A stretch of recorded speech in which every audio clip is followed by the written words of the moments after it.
Right, this is Coach Team and tuturuan ko po kayo kung paano nyo i-activate ang inyong MetaMax account or paano kayo makakapag-load sa inyong MetaMax account using your GCash. Ayan, alright. So, nandito po tayo sa ating GCash account. Ang kailangan nyo lang gawin ay syempre, kailangan natin mag-convert ng peso to USDT. So, ang gagawin natin ay pipindutin natin tong View All Services. Okay? Then, hanapin nyo po dito yung crypto. Yan, yung G-Crypto.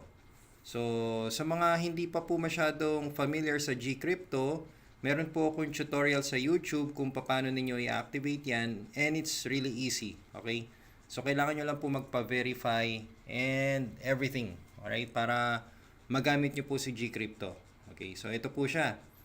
Alright. So, ngayon, ang gagawin natin, ang first step po ay to top up. Yan. Kasi, walang laman yung crypto natin or yung crypto wallet natin or G-Crypto wallet, yan, okay, wala siyang laman.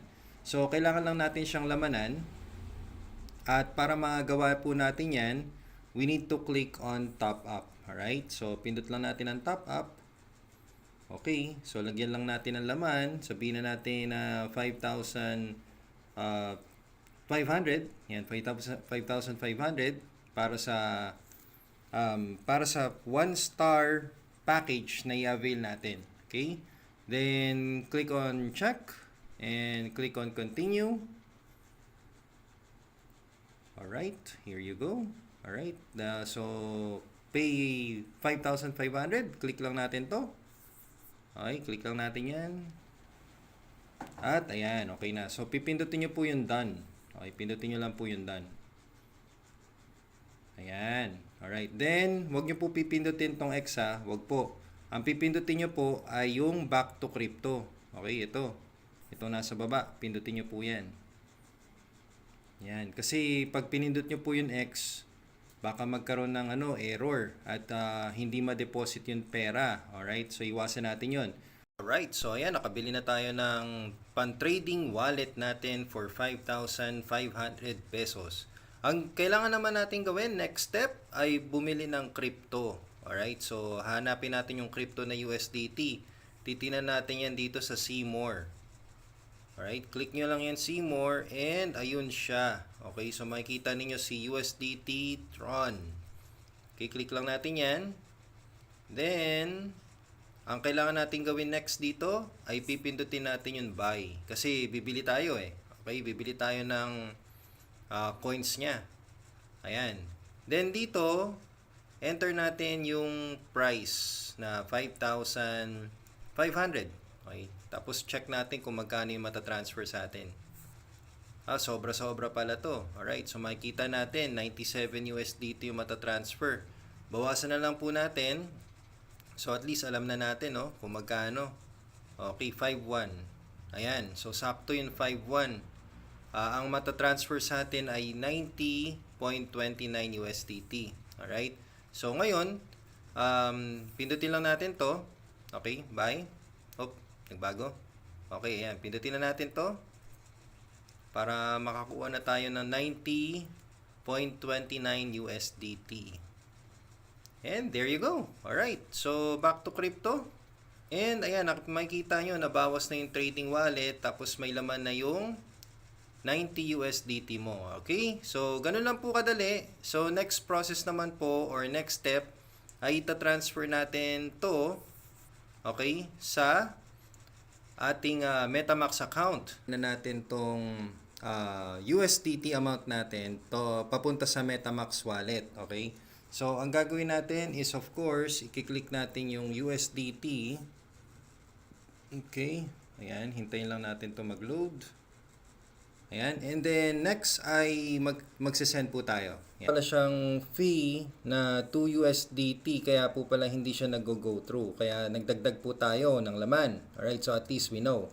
Okay, so ngayon, enter lang natin dito yung amount, which is 90 USDT. Ayan. Then, yung recipient, ulitin lang natin. Kunin lang natin yung recipient na siguro yung QR code. Yan, scan natin ang QR code. Alright, ayan, pumasok. Okay, then, Bilisan lang natin to guys. Yan. I understand. Send USDT. Okay, send ulit. Malamang magsisend to ng email. Yan. So, balik tayo kay email. Okay. Punta natin sa email. Alright, refresh. Yan, lalabas ang bagong verification code. At enter natin yung verification code na nandito. Yan. Okay, 110069. 110069. Ayan. Alright. Submit code. Ayan. Mukhang ito. Yun. Sabi na eh. May yun feelant po talaga kaya hindi nag-go through. Ayan. So, mukhang nag-go na siya. Alright. Nag-transfer. So, hintayin na lang po natin sa ating MetaMask wallet na mag-go through. And as you can see, nag-zero na po siya. Ayan. Nasagad. Halos. Alright, so tingnan po natin mamaya-maya kung pumasok na po sa ating MetaMask wallet ang transfer nating 90 USDT, okay?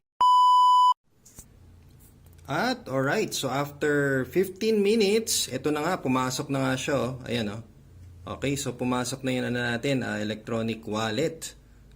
So ngayon, ang gagawin natin dito, bibili tayo ng 90 USDT na package or the 1-star package. So, puntahan lang natin tong VIP. Yan. Then, pindutin lang natin tong USDT 90. Yan. Kasi meron na naman laman yung electronic wallet natin. Then, enter lang po itong fund password.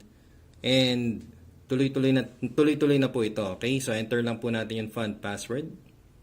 Alright, there you go. Then, confirm. Okay, and ayun, 'di ba? Ayan oh. Pwede na mag-click. Alright, pwede na manood ulit. So, umpisa na natin manood at para kumita ulit ng ng USDT ang ating account. Alright, so manonood lang ng konti and i-rate natin para pumasok ang incentives natin dito. Ayan, manonood lang tayo, no? Hintayin lang natin yung rate dito. Oh, yan, 5 star tapos. Alright, so tingnan natin. Okay, back tayo. Okay, there you go. 1 out of 5. And tingnan natin ang ating mga task. Okay, so as you can see, dito sa 2-star package, naka 10 over 10 na. Pero dito, syempre, since bago pa lang, isa pa lang yung natatask natin. And yung 90 days, diba, naging 89 days na. Ito, 87. So, talaga nag-uumpisa pa lang po. Alright? So, sana nakatulong tong video na to, no? Actually, pwede nyo kunin lahat ng packages na yan. Basta kayang-kaya nyo, right? Afford ninyo. And ito naman po, optional naman po talaga to. Alright? Basta kaya ng budget, pwede kayo mag-start dito, pwede na dito, or tatlo yan, kunin mo. So, mas maganda, mas marami para mas malaki profit ninyo. Alright? So, yun. Sana nakatulong. And again, thank you for watching. Please subscribe to my YouTube channel. Bye-bye.